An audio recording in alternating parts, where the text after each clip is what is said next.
నమస్తే, welcome to our channel. నేను సౌజన్య. Punganur YCP అభ్యర్థి పెద్దిరెడ్డి రామచంద్రారెడ్డి ఇలాఖాలో డిఎస్పీకి ఎస్ఐ పైన ఈసీ వేటు వేసింది. మరి ఇది పెద్దిరెడ్డి రామచంద్రారెడ్డికి జగన్మోహన్ రెడ్డికి చెంపపీట అనేది చెప్పుకోవాలా ఏంటి? ఈ అంశానికి సంబంధించి మనతో మాట్లాడడానికి, వారి విశేషాన్ని మనతో పంచుకోవడానికి ఈరోజు మనతో పాటు ఉన్నారు సీనియర్ పొలిటికల్ అనలిస్ట్ అంకమరావు గారు ఉన్నారు. వారితో మాట్లాడదాం. నమస్తే అండి. నమస్తే. పెద్దిరెడ్డి రామచంద్రారెడ్డి ఇలాఖాలో పోలీస్ అధికారులకి ఇద్దరికి, ఒకరు డిఎస్పీ ఇంకొకరు ఎస్ఐ, వీళ్ళిద్దరి పైన ఈసీ వేటు వేసింది. సో మరి ఇది జగన్మోహన్ రెడ్డికి అదే సేమ్ టైం పెద్దిరెడ్డికి చెంపపీట అని చెప్పుకోవచ్చు అంటారా? నిస్సందేహంగా. ఎందుకంటే ప్రస్తుతానికి రాయలసీమలో జగన్మోహన్ రెడ్డి గారి తర్వాత ఆ విధంగా తన పరిపాలన సామ్రాజ్యం ఏర్పాటు చేసుకొని చిత్తూరు పరిసర ప్రాంతాల్లో అలా వెలుగుతున్న మంత్రి ఎవరైనా ఉన్నారు అంటే పెద్దిరెడ్డి రామచంద్రారెడ్డి గారే.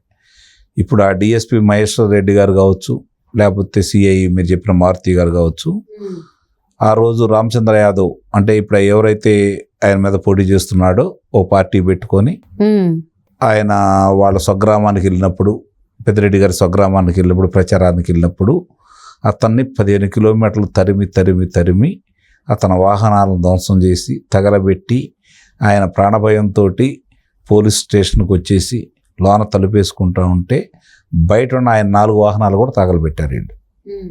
అంటే ఇంత విధ్వంసం సృష్టించారు. పోలీసులు పేక్షాపత్ర వహించారు.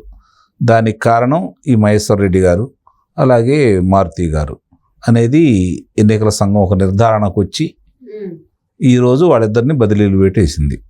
ఇంతకుముందు ద్వారకానాథ్ రెడ్డి గారిని డీజీపీగా తొలగించారు. చాలామంది అధికారులను కూడా తొలగించడం కూడా జరిగింది. భారతదేశంలో ఏ రాష్ట్రంలో కూడా ఇలా జరగట్లా, ఇక్కడ మన రాష్ట్రంలోనే జరుగుతుంది. అంటే పోలీస్ వ్యవస్థ జగన్మోహన్ రెడ్డి గారి చేతుల్లో ఎలా ఉంది అనడానికి ఇది ప్రత్యక్ష తార్కాణం. ఆయన తన సామాజిక వర్గాన్ని తీసుకొని వచ్చి వాళ్ళని నియమించుకొని ఇప్పటి వరకు ఆయన ఏదనుకుంటున్నాడో వాళ్ళ చేత చెప్పి చేయించుకుంటూ వస్తున్నాడు. ఇప్పుడు ఒక్కోళ్ళ దగ్గర నుంచి తొలగించుకుంటూ వస్తున్నారు. అందుకే నిన్న సభలో ఆయన స్వరం కూడా మారింది. బేలతనం కూడా మాట్లాడటం కూడా చూసాం మనం. చాలా బేలతనాన్ని ప్రదర్శించాడు ఆయన. అంటే అధికారులను ఎలా మారుస్తారా, రేపు ఎన్నికలు సజావుగా జరుగుతాయా, ఇది ప్రతిపక్షాలు అడుగుతున్నారు. ఈ పోలీసులను అడ్డం పెట్టుకొని 5 సంవత్సరాల్లో నువ్వు ఏ విధంగా నిర్వహించావో, పరిపాలన ఏ విధంగా చేశావో, మరి ఎంతమంది మీద దాడులు జరిగినాయి, ఎంతమంది హత్యలు జరిగినాయి, ఎంతమంది నీ ఇళ్ళు మీదకి వెళ్ళేసి ఇళ్ళు ధ్వంసం చేశారు, అక్కడ దాడి జరిగిన వ్యక్తుల మీదే తిరిగి అభియోగాలు మోపి వాళ్ళనే కారాగారం పెట్టిన సందర్భాలు చూసాం. స్వయానా చంద్రబాబు నాయుడు గారికి అలా జరిగింది. ఇదే అంగళ్ళ దగ్గర మళ్ళీ ఆయన మీద హత్యాయత్నం కేసు పెట్టడం, 700 మంది పైచిలుకు మంది మీద కేసులు పెట్టేసి మీరు ఏమేం చేశారో స్పష్టంగా చూస్తూనే ఉన్నాం. కాబట్టి దానికి ఈరోజు ప్రత్యేకంగా జరిగిన దానికి ఎన్నికలు జరుగుతున్నాయి. ఎన్నికల నిబంధనలు అమల్లోకి వచ్చిన తర్వాత ప్రభుత్వాలు అనేవి ఉండవు, అధికారులే పరిపాలన చేస్తారన్న విషయం తెలిసిన తర్వాత కూడా మీరు ఇష్టారాజ్యంగా దాడులు ఇవన్నీ చేస్తున్నారు అంటే ఎన్నికలు సజావుగా జరగడం ఇష్టం లేదనేది కదా అర్థం. రెండోది, మీ పరిపాలన అంత బాగుండి పథకాలు ప్రజల దగ్గరికి వెళ్ళేసి వాళ్ళందరికీ మేలు చేస్తూ ఉంటే మీరు ఎదుటాడి మీద దాడి చేయాల్సిన అవసరం ఉంది. ప్రజలే తిరగబడతారు కదా, మీకు అనుకూలంగా ఓట్లు వేస్తారు కదా, మళ్ళీ మీరు అధికారంలోకి వస్తారు కదా. ఎందుకు భయభ్రాంతులు గురి చేస్తున్నారు? ఎందుకు ప్రతిపక్ష నేతల మీద దాడులు జరుగుతూ ఉన్నాయి అంటే మీకు ఎక్కడో మీరు ఓడిపోతున్నారని మీకు తెలుసు. దింపుడు కల్లా ఆశ, చివరి ప్రయత్నాలు అన్నమాట ఇది. ఇంకెన్ని రోజులు ఉంది? ఆ రోజు చూసుకుంటే మధ్యలో 4 రోజులే కదా ఉంది.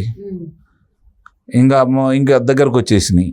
ఈ సమయంలో అధికారులు మార్పిడి అనేది వాళ్ళకి శరాఘాతం లాంటిది. ఎందుకంటే వాళ్ళు అసలు అధికారులు ఈరోజు చూసుకుంటే పవన్ కళ్యాణ్ గారిది 10వ తారీఖు నాడు రోడ్ షోను కూడా అనుమతి లేదని చెప్పని ముఖ్యమంత్రి గారు ఆ రోజు ఇక్కడ సభ పెట్టుకున్నారు కాబట్టి అనుమతి లేదన్నారు కదా.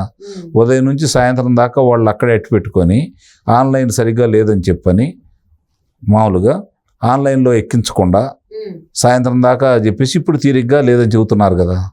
అంటే కావాలని ఇంకా కొంతమంది అధికారులు ప్రభుత్వానికి సహకరిస్తున్నారని స్పష్టంగా అర్థమైపోతానే ఉంది కదా. అలాంటి అధికారులందరి మీద వేటు పడింది. దాని మీద కూడా రేపు పొద్దున ఫిర్యాదు చేశారు. ఆ అధికారి మీద కూడా వేటు పడాలి అని చెప్పి అయితే నేను భావిస్తున్నాను. అంటే ఆల్మోస్ట్ 2 వారాలుగా చూసుకున్నట్లయితే ఎవరైతే ప్రభుత్వానికి అంటకాగుతున్నారో, ప్రభుత్వానికి అనుకూలంగా చేస్తున్నారో వాళ్ళందరిపైన వేటు పడుతూ వచ్చింది. సో అలానే డీజీపీ కసిరెడ్డి రాజేంద్రనాథ్ రెడ్డి పైన కూడా వేటు పడింది. సో ఆ తర్వాతే జగన్మోహన్ రెడ్డి కొన్ని కామెంట్స్ చేశారు. రోజు రోజుకి ఎన్నికలు సరిగ్గా జరుగుతాయా లేదా అని చెప్పేసి నా ఆశ అంతా సన్నగిల్లిపోతోంది అని. సో ఇలాగ మళ్ళీ పెద్దిరెడ్డి రామచంద్రారెడ్డి ఇలాకాలో ఇలా పోలీసుల పైనే వేటు పడడం, ఇంకొంతమంది పైన కూడా పడేటువంటి అవకాశం ఉంది అంటున్నారు. ఇది ఏ విధంగా చూడాలంటారు? అంటే ఇప్పుడు వైసీపీ ప్లాన్స్ ఏవైతే ఉన్నాయో అవన్నీ ఇప్పుడు మిస్ అయినట్టేనా? కలిసి రానప్పుడు తాడే పామై కలిసిద్దని చెప్పని ఊరకే అనలేదు. మనకు కలిసి వచ్చేటప్పుడు అన్నీ కలిసి వస్తాయి. మనకు వ్యతిరేక పవనాలు వీచేటప్పుడు ఇలాంటి ఉదంతాలే జరుగుతూ ఉంటాయి. నమ్ముకున్న వాళ్ళే దూరం అయిపోతూ ఉన్నారు. 2,63,000 మందిని వాలంటీర్లు నియమించుకున్నారు కదా, అందులో 95% మన వాళ్ళని వాళ్ళు చెప్పుకున్నారు కదా. మరి వాళ్ళందరినీ ఉద్యోగాలకు రాజీనామాలు చేయమంటే 60,000 మంది కూడా చేయలేదు కదా. అంటే అక్కడ ఎదురు తిరిగిందే కదా, వాళ్ళ మనుషులే వాళ్ళకి ఎదురు తిరుగుతున్నారు. అక్కడ అర్థమైపోవాలి కదా. ఇప్పుడు జరుగుతున్న పరిణామాలు మంచి పరిపాలన చేస్తే నీ అంటే ప్రజలు ఉంటారు. దుర్మార్గమైన పరిపాలన, రాక్షస పరిపాలన చేస్తే ప్రజలు తిరగబడతారు. ఎన్నాళ్ళు నియంతృత్వం ఎక్కడా ఇంతవరకు మనుగడ సాగించిన సందర్భాలు కనపట్టలేదు కదా. కొంచెం సమయం బట్టిది నీకు ఎక్కువ తొందరగా వచ్చింది. మామూలుగా ఏదన్నా 4 మంచి పనులు చేసి మళ్ళీ 5 సంవత్సరాలు ఇంకొక 5 సంవత్సరాలు ప్రజలు ఇబ్బంది పడే పని లేకుండా ఒక 5 సంవత్సరాలు నీ బండారం ఏంటో బయటపడిపోయింది. నీ పాలన ఎంత గొప్పగా ఉంటుందో ప్రజలకు అర్థమైపోయింది. కాబట్టి వాళ్ళు తిరుగుబాటు చేస్తున్నారు. జరిగే పరిణామాలన్నీ ఇప్పుడు ఒక పెద్దిరెడ్డి రామచంద్రారెడ్డి గారు ఆయన ఇష్టారాజ్యంగా ఇప్పుడు ఆయన మాట్లాడుతూ ఉన్నాడు. సగం ఆయన కూరలు బీకింది మాత్రం కిరణ్ కుమార్ రెడ్డి గారు. ఆ రోజు మాట్లాడుతూ 2 సార్లు నా కాళ్ళు పట్టుకున్నావు నువ్వు పెద్దిరెడ్డి, నీ జీవితం ఇది అని చెప్పని ఆయన స్పష్టంగా చెప్పాడు కదా. ఇప్పుడు దాకా పెద్ద పుడింగ్ అని చెప్పని భావించారు అందరూ. నువ్వు ఇట్లాంటి వాడు అని చెప్పి ఆయన సభాముఖంగా చెప్పిన తర్వాత జనాలు ఇప్పుడు ఆలోచించుకున్నారు, ఆహా ఇదే పెద్దిరెడ్డి గారు పదవి కోసం ఆ రోజు, ఈరోజు ఏదో అధికారం చేతిలోకి వచ్చి మాఫియాలాగా ఈరోజు మనుగడ సాగిస్తూ ఉన్నాడని చెప్పని ఈరోజు ఆయన గురించి ఆలోచించుకుంటూ ఉన్నారు. ఏదైనా సరే ఇప్పుడున్న అధికార పార్టీకి దెబ్బల మీద దెబ్బలు తగులుతూ ఉన్నాయి. ఇప్పుడు దాకా వాళ్ళు నమ్ముకున్నది 3: 1 వాలంటీర్లు, 2 పోలీసులు, 3 ధనం. వీళ్ళందరితో కలిపి హింస చేయటం, ఇది వాళ్ళు ప్రణాళిక రచించుకున్నారు. పోలీసులు ఒక్కొక్కళ్ళని తప్పిస్తూ ఉన్నారు, వాలంటీర్లు దూరంగా ఉన్నారు. ఇప్పుడు ధనం కూడా పంచే పరిస్థితి ఉందా లేదా? చాలా మనకు వస్తున్న వార్తల ప్రకారం ఏంటంటే ఎటు ఓడిపోతున్నాం కదా, ఎందుకు పంచాలి అనే ఆలోచనలో నాయకులు వచ్చారని చెప్పని తెలుస్తూ ఉంది. అది కూడా జగన్మోహన్ రెడ్డి గారికి ఎదురు తగలబోతానే ఉంది, చూడాలి. సో మరి ఒకటేసారి పొంగునూరు నియోజకవర్గానికి సంబంధించి అది కూడా పెద్దిరెడ్డి రామచంద్రారెడ్డి ఇలాకాది, అక్కడ డిఎస్పీ పైన సిఐ పైన వేటు పడడం జరిగింది, ఈసీ వేసింది. సో ఈ రాబోయేటువంటి రోజులు ఇంకా చాలా మంది పోలీసు అధికారులు ఉన్నారు అని చెప్పేసి అంటున్నారు. చూద్దామండి. నాకు తెలిసినంత వరకు 1% జరుగుతుంది. అసలు పెద్ద తలకాయ సిఎస్ జోలికి వెళ్ళలేదు కదా, 1% జరిగిందని నేను అనుకుంటున్నాను. వేల సంఖ్యలో జరగాల్సింది. ఓన్లీ డీజీపీ పోలీస్ అధికారుల పైన పడింది, సిఎస్ పైన కూడా వేటు పడుతోంది అంటున్నారు. సో చూద్దామండి ఎప్పుడు పడుతుంది ఏంటి అనేది, ఇంకెంతమంది పోలీస్ అధికారుల పైన ఈసీ వేటు వేసేటువంటి అవకాశం ఉందో చూద్దాం. Thank you so much Ankamarao గారు. Thank you.